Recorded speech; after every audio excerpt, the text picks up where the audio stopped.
አብራ ያለችው ሴት ያንተ እንዳልሆነች የምታውቅበት 6 ነገሮች። ለዚህ ቻናል አዲስ የሆናችሁ ሰዓቱ አሁን ነውና ሰብስክራይብ አድርጉ። ቪዲዮንም ላይክ በማድረግ ጀምሩ። አንደኛ፣ ስሜታዊ መራራቅ። አንዲት ሴት በአካል አጠገብ ብትሆንም ልቧና ሐሳቧ ካንተ ጋር ካልሆነ ግንኙነቱ ልክ እንደደረቀ ዛፍ ነው። በፍቅር ውስጥ ያለች ሴት ትልቁ መገለጫዋ ተጋሪነቷ ነው። የደረሰባትን ደስታ፣ የገጠማትን ፈተና ወይም ደግሞ ዝም ብሎ የማይረባ የሚመስል ወሬ ላንተ ለማውራት ትቸኩላለች። ስሜታዊ መራራቅ ሲመጣ ግን ዝምታ ይሰፍናል። ስለ ውሏ ስትጠይቃት እንኳን አሪፍ ነው ከሚል አጭር ምላሽ አታልፍም። ያንተን ውሎ ለመስማት ምንም ጉጉት አይኖራትም። ይህ ማለት በአንተና በሷ መካከል ያለው የመረጃና የስሜት ድልድይ ተሰብሯል ማለት ነው። ይህ በጣም የሚያም ስሜት ነው።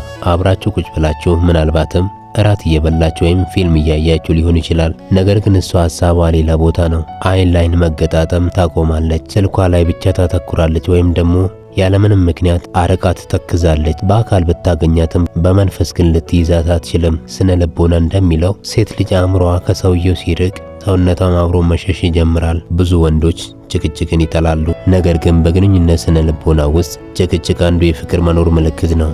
አንዲት ሴት ስትከራከረ አሁንም ቢሆን እንድትለውጥልኝ እንድታስተካክል እፈልጋለሁ እያለች ነው። ስሜታዊ መራራቅ ሲመጣ ግን መከራከሯን ታቆማለች። ምንም ብታደርግ፣ ብታመሽ ወይም ቃልህን ብታጥፍ ችግር የለም ወይም ደስ እንዳለ ትልሃለች። ይህ ትክክለኛ ሰላም ሳይሆን ተስፋ መቁረጥ ነው። ስለማትፈልግህ ልትታገልህ ፈቃደኛ አይደለችም። ቀደም ሲል ስታለቅስ አንተ ዘንድ ትመጣ ነበር። ስትደሰትም ቀድማ የምትደውለው ላንተ ነው። አሁን ግን የሆነ ነገር ሲፈጠር የምትሰማው ከሌላ ሰው ወይም ከማህበራዊ ሚዲያ ሊሆን ይችላል። ይህ በሳይኮሎጂ እይታ ሴፍ ሄቨን ወይም መሸሸጊያዬ ብላ የምታስብህ አንተን መሆኑን ማቆሟን ነው። ስሜቷን ለሌላ ሰው ወይም ለጓደኛዋ፣ ይህ ማለት ለወንድ ጓደኛዋ ሊሆን ይችላል፣ ማካፈል ትጀምራለች። ወይም ደግሞ ለብቻዋ ለመሸከም ትወስናለች። ካንተ ጋር ያላት ግልጽነት አብቅቷል ማለት ነው። ሁለተኛ፣ አክብሮት መቀነስ።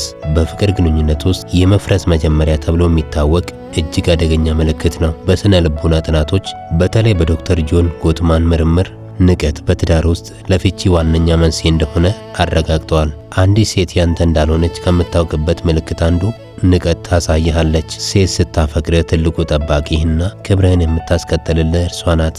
አክብሮት ሲቀንስ ግን አንተን በጓደኞች፣ በቤተሰቦች ወይም በማታውቃቸው ሰዎች ፊት ማሳነስና ማሸማቀቅ ትጀምራለች። የምትናገረውን ነገር ማጣጣል፣ አንተ ደግሞ ምን ታውቃለህ የሚል አይነት ንግግር በሰዎች ፊት መሰንዘር ወይም ያንተን ድክመት ለሌሎች እንደቀልድ ማውራት። ይህ የሚያሳየው በልቧ ውስጥ ላንተ የነበራትን የጀግንነት ቦታ መናዷን ነው። የምትሰጠው ሐሳብ ወይም የምትወስነው ውሳኔ ለሷ ዋጋ የለውም። አንተን እንደ አዋቂና እንደ መሪ አጋር ማየቷን ታቆማለች። አንድ ነገር ስታቅድ ወይም ስታማክራት እንደፈለክ ብላ አልፋ በራሷ መንገድ ትሄዳለች።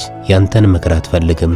ለጉዳዮችህም ደንታ የላትም። ይህ ያንተ ድምፅ በሕይወቷ ውስጥ ቦታ እንደሌለው ማሳያ ነው። ቃላት ባይወጡ እንኳን የሰውነት ቋንቋ እውነቱን ይናገራል። ንቀት በሰውነት ቋንቋ ሲገለጽ እጅግ ይጎዳል። ስታወራ አይኗን ማዞር፣ የምትናገረውን ሰምታ በንቀት መሳቅ ወይም ትከሻዋን ማወዛወዝ። እነዚህ ምልክቶች አንተ ከኔ በታች ነህ ወይም የምትናገረው ነገር ትርጉም የለውም የሚሉ ስነ ልቦናዊ መገለጫዎች ናቸው። እንደገና አንተን ከሌሎች ወንዶች ጋር ማወዳደር ትጀምራለች። አንተን ካለህበት ማንነት አውርዳ በሌሎች ወንዶች ስኬት ወይም ባህሪ እንድትቀና ታደርጋለች። እገሌ እኮ ለሚስቱ እንዲህ ያደርጋል ወይም እገሌ እንዲህ አይነት ሰው ነው፣ አንተ ግን በማለት በተደጋጋሚ ማነጻጸር ይመጣል። ይህም ባለህ ማንነት አልረካውም እና አላከብርህም የማለት ስውር ዘዴ ነው። አንተ ስትከፋ፣ ስትናደድ ወይም ስትጎዳ እሷን ምንም አይመስላትም። ቀድሞ የምታባብልህ ሴት አሁን የራስ ጉዳይ በሚል ስሜት ትተውሃለች። አክብሮት ባለበት ቦታ ርህራሄ አለ። አክብሮት ሲጠፋ ግን ለሌላው ሰው ስቃይ ግድ የማይሰጥ ደረቅ ባህሪ ይፈጠራል። ካንተ ጋር ያላትን ቁርኝነት ስለበጠሰችው ያንተ ህመም ለሷ ህመም መሆኑ አብቅቷል። ሶስተኛው የወደፊት እቅድ ውስጥ አንተን አለማካተት። አንዲት ሴት በስነ ልቦና ደረጃ ግንኙነቱን ማቋረጧንና ለብቻዋ ለመጓዝ መወሰኗን የሚጠቁም ግልጽ ማሳያ ነው። ፍቅር የጋራ ህልም ነው። እሷ ግን ያንተን ድርሻ ከህልሟ ውስጥ ሰርዘዋለች። ይህ ማለት በእያንዳንዱ ነገር እኛ የሚለው እኔ ወደሚለው መሸጋገር ይጀምራል። በፍቅር ውስጥ ያለች ሴት ስለ ወደፊት ስታስብ እኛ እንዲህ እናደርጋለን፣ እኛ እዚህ እንኖራለን ማለትን ታዘወትራለች። አሁን ግን ንግግሯ ተቀይሯል። እኔ በሚቀጥለው ዓመት ትምህርቴን እቀጥላለሁ፣ እኔ ሌላ ሀገር መሄድ እፈልጋለሁ፣ እኔ ቤት መግዛት እፈልጋለሁ ትላለች። በእነዚህ የረፍት ነገሮች ውስጥ አንተ የለህም። ይህም ድንገተኛ ስህተት ሳይሆን አእምሮዋ አንተን ያላካተተ ፕላን ቢ ወይም ሌላ አማራጭ እያዘጋጀ መሆኑን እወቅ። አብራቸው ልታደርጓቸው የሚገቡ የረዥም ጊዜ ቁርጠኝነቶችን ወይም እቅዶችን በምክንያት ታዘገያለች ወይም ፈቃደኛ አትሆንም። ለምሳሌ አብሮ ቤት ለመከራየት፣ ንብረት ለማፍራት ወይም ለትዳር የሚሆን ቀጠሮ ለመያዝ ስትሞክር ቆይ ገና ነው፣ ሁኔታዎች ይታይ ወይም አሁን ለዛ ዝግጁ አይደለሁም ትላለች። ምክንያቷ ግን ጊዜ ማጣት ሳይሆን ካንተ ጋር በእነዚህ ነገሮች መታሰር ስላልፈለገች ነው። ለማትቆይበት ቤት ውል አትፈርምም። በጥሩ ግንኙነት ውስጥ ትላልቅ ውሳኔዎች ወይም ስራ፣ ትምህርት መጀመር እንዲሁም ትልቅ ወጪዎችን ማውጣት በጋራ ምክክር የሚደረጉ ናቸው። እሷ ግን ሳታማክር ወይም ሳትነግርህ ትላልቅ ውሳኔዎችን ትወስናለች። ውሳኔውን የምታሳውቅ ነገሩ ካለቀ በኋላ ነው። ይህ የሚያሳየው ያንተ ሀሳብ ለእሷ ዋጋ እንደሌለውና በሕይወቷ ላይ ያለ የባለቤትነት ወይም የአጋርነት ስልጣን በስነ ልቦና ቀምታለች ማለት ነው። ዝርዝር ነገር ካወቅ ልትከታተላት ወይም አብራት ልትሆን እንደምትችል ስለምታውቅ መንገዷን ጭጋጋማ ታደርገዋለች። አላውቅም ገና ነው የሚሉ ምላሾችን ትሰጣለች። ይህ ማለት አንተን ሳታሳውቅ ድንገት ለመሳወር ወይም ግንኙነቱን ለማቋረጥ በሯን ክፍት እያደረገች ነው ማለት ነው። ስለ ወደፊት እቅድ ስትነግራት ምንም አይነት ጉጉት ወይም ደስታ አታሳይህም። ደስ ይላል ብላ ልትተው ትችላለች። በአንተ ስኬት ውስጥ አብራ እንደማትቆይ ስለምታውቅ ያንተ የወደፊት ጉዞ አያጓጓትም። ያንተ ስኬት ለእርሷ የጋራ በረከት መሆኑ አብቅቷል። አራተኛ፣ በትናንሽ ነገር መጨቃጨቅ። በስነ ልቦና እይታ የመቻቻል ገደብ ማለቅ። ይህ ምልክት ሴት ልጅ ካንተ ጋር ያላት ስሜታዊ ትስስር መላላቱንና በውስጧ ያለውን ንዴት በትንንሽ ምክንያቶች የምታፈነዳበት መንገድ ነው። በፍቅር መጀመሪያ ላይ ሃሎ ኢፌክት በሚባለው ስነ ልቦናዊ ሕግ ምክንያት የምታደርጋቸው ስህተቶች ሁሉ ለእርሷ ቆንጆ ወይም ቀላል ነበሩ። አሁን ግን ያ ሁኔታ ተገላቢጦሽ ይሆናል። ቀድሞ የሚጥማት አሳሳቅ አሁን ይረብሻታል። ቀድሞ የዋ ነው የምትል ባህሪ አሁን የማይረባ ሆኖ ይታያታል። የምትበላው አበላል፣ የምትለብሰውን ልብስ ምርጫ ወይም የምትናገረውን ቃል ሁሉ በእሷ ዘንድ እንደ ትልቅ ወንጀል ይቆጠራል። አንዲት ሴት ግንኙነቱን ለመልቀቅ ወስና ነገር ግን በቀጥታ ለመናገር ስትቸገር ጠብ ወይም መውጫ መንገድ ትፈልጋለች። በትናንሽ ነገር ጭቅጭቅ በመፍጠር አንተን እንድትቆጣ ወይም እንድትሰላች ታደርግሃለች። አየህ አይደል መኖር አንችልም፣ ሁልጊዜ እንጣላለን የሚል ሰበብ ለመደርደር እንዲመቻት ጭቅጭቁን ራሷ ትፈጥረዋለች። ይህ ስነ ልቦና ፕሮጀክቲቭ አይዴንቲፊኬሽን ይባላል። ውስጧ ያለውን የመለየት ፍላጎት በአንተ ላይ በንዴት ትገልጸዋለች። አንድን ሰው ስናፈቅረው ለስህተቱ ሰፊ ይቅርታ አለን። አሁን ግን ምንም አይነት ይቅርታ የላትም። ለምን ስልኬን አልመለስክም? ለምን እዚህ ጋር አስቀመጥከው? በሚሉ ጥቃቅን ነገሮች ቀኑን ሙሉ ስታንገላታ ትውላለች። ይህ የሚያሳየው አንተን ለማስተናገድ ፍላጎቷ ሙጥጥ ብሎ ማለቁን ያሳያል። ካንተ ጋር በምታሳልፈው እያንዳንዱ ደቂቃ እየተሰቃየች እንደሆነ በምሬት ትገልጸዋለች። አምስተኛ፣ ሚስጥራዊ መሆን። በግንኙነት ውስጥ ያለውን ግልጽነትና መተማመን የሚንድ በስነ ልቦና እይታ ደግሞ ሴት ልጅ ካንተ ውጪ የግል ዓለም መፍጠር መጀመሯን የሚጠቁም አደገኛ ደውል ነው። ፍቅር ሁሉንም መጋራት ነው።